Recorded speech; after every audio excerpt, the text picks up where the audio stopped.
The power of the purse being transferred to the private finance oligarchs, to the EU bureaucracy. Well, it'll be to the EU bureaucracy. And you see, once the bureaucracies get this money, get this power, they can turn on all the private industry.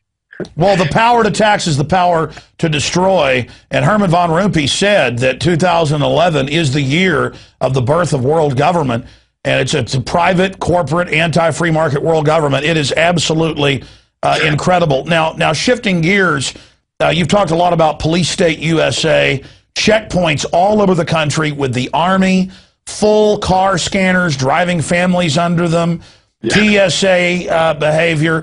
You know, for me looking at it, 9/11 has turned into this disgusting holiday celebrating not land of the free, home of the brave, but a bunch of perseverating ninnies scared of their own shadows. I watch film footage, news footage of police in Dallas, New York, Chicago, you name it, in full battle gear with guns strapped to them, shaking in fear and looking at everyone like they were, you know, I mean, even if terror was real, statistically, you've got a better chance of being struck by lightning or honeybee sting.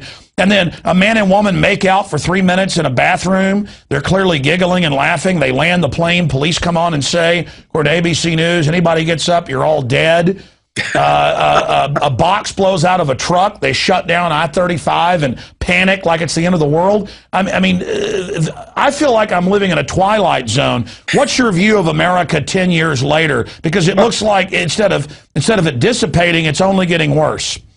That's right. You know, Alex, my view is that all this terrorist stuff is a total hoax. They're not any terrorists. They don't exist. We call the Taliban terrorists because they resist our occupation of their country. But they're not any terrorists. You know, all of the alleged terrorists that the FBI has dredged up over here were products of FBI stings. FBI went out and organized them. And they find deranged people and people aren't too bright, and they offer them money, and they say, we're going to do this, we're going to do that. And the people are glad to have the money, and they say, okay, and then they arrest them. All of a sudden, they're terrorists. This is the only terrorists they've come up with. If there were any terrorists, now, just ask yourself, would Richard Pearl still be alive? Would Wolfowitz? Would Donald Rumsfeld? None of these people have Secret Service. They have no protection. If there are all these dangerous al-Qaeda terrorists, they could very easily take out the whole neoconservative crowd in one day, in 1 hour. Anybody that could pull off 9/11, if we're to believe al-Qaeda pulled off 9/11, they can exterminate the neoconservatives. But not a single one of these neoconservatives lives in any fear. Well, what about Rumsfeld in Human Events this weekend? They have an audio interview with him, and he said, you cut defense budget, you'll be hit by terrorists. I saw Cheney 7-8 years ago on Meet the Press, and he said, if you have a 9/11 investigation, there will be a nuclear attack in America. I mean, it's so thinly veiled that they're holding everybody hostage, demanding all this money. Right, but there's still no terrorists. Now, think about all this airport security stuff. Where did it come from? It came from an underwear bomber, a shoe bomber, and a shampoo and bottled water bomber. Now, think about these plots.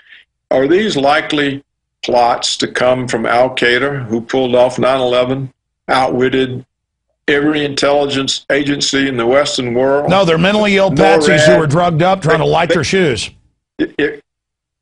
Obviously, anybody that can pull off that isn't going to have a shoe bomb that doesn't work, an underwear bomb that doesn't work, or have some crazy stuff about shampoo and bottled water bomb. So it's just not going to happen. And so these things were all, they found some stooge, and they put them up to this, and the bombs never would have gone off. They weren't supposed to go off. They were supposed to cause an incident that they can use for Chertoff to sell tens or hundreds of millions of dollars of porno scanners to American airports. That's what these things are for. There's not any. If they were a terrorist, he wouldn't be bothering with an airplane. He would simply go into the security line, waiting to go through the porno scanners and set off the bomb there. It killed far more people. You're absolutely right, Dr. Roberts. In closing, I want to talk about your latest book for a moment. But then we were talking off air before we went to you live here, and you were discussing the fact that they had that big 9/11 investigation hearing up in Canada. And I was watching some of the people they had there. These are famous architects that have built 60, 70-story skyscrapers. Some of the, prominent names I've heard of, and I'm not into architecture, very distinguished people, and physicists and scientists. And, well, you had a comment about people that call them truthers and laugh at them. So give me your view on that, and then tell us briefly about your War of the Worlds book. Well, the truth movement, the 9/11 truth movement, was created by professionals, architects, engineers, very distinguished scientists, people like, with 60 scientific papers to their credit. And these people, of course, know far more about it than the idiots who run around criticizing them and calling them conspiracy kooks. The people who run around, calling them conspiracy kooks don't know anything. They're not architects. They're not engineers. They don't have PhDs in physics and chemistry. They haven't published 60 papers. They're not world famous. They're nobodies. They know nothing. They're just stupid people. And what happens when they run around and see, the trouble is there are a lot of people like me and you, and we're not experts and physicists and all the rest. And a lot of these people shoot off their mouths and they say, oh, Cheney put the explosives on the building and blah, blah. And they don't know anything either. Well, those aren't the truthers. The truthers are the professionals who have the organizations, who spent years doing research, and recently they presented it all at hearings in Toronto. There were 4 days of hearings. And the evidence is in. It's massive evidence. There's no doubt that the NIST reports are fraudulent. They're just frauds. The 9/11 Commission report is fraudulent. These are frauds. It's their own commissioners, 6 of the 10 have said that. And now, I agree with you to an extent that you've had the former German defense minister, former head of their CIA, Andres von Bülow. I interviewed him 9 years ago. He went public and said it was an inside job. You've got, the number 3 in the Japanese government. You've got the former Italian president. Listen, before we get in, let's just come back to these expert scientists, chemists, architects, engineers. They don't say it's an inside job. It's an implication. They don't say anything about who did it or why. They simply say that there's no evidence to support the NIST reports and that all of the important evidence was excluded from the 9/11 Commission report. So it's more like Galileo arguing with the Vatican. They're just saying that the explanation is false. That's all they say. Yeah. They don't say anything about it being inside or anything like that. Well, I agree with you. In closing on that subject, I see it as almost like Galileo going to the Vatican and saying, look, I'm sorry, the world is not the center of the universe. And they're laughing at him and saying, no, yes, it is. And basically trying to lock him up in jail. And I think in the final equation, that's why the official story people are going to fail, because their official story is a fraud. But I'm saying separately from scientists, just with the technicals, you've got former experts, heads of intelligence operations, Italian presidents.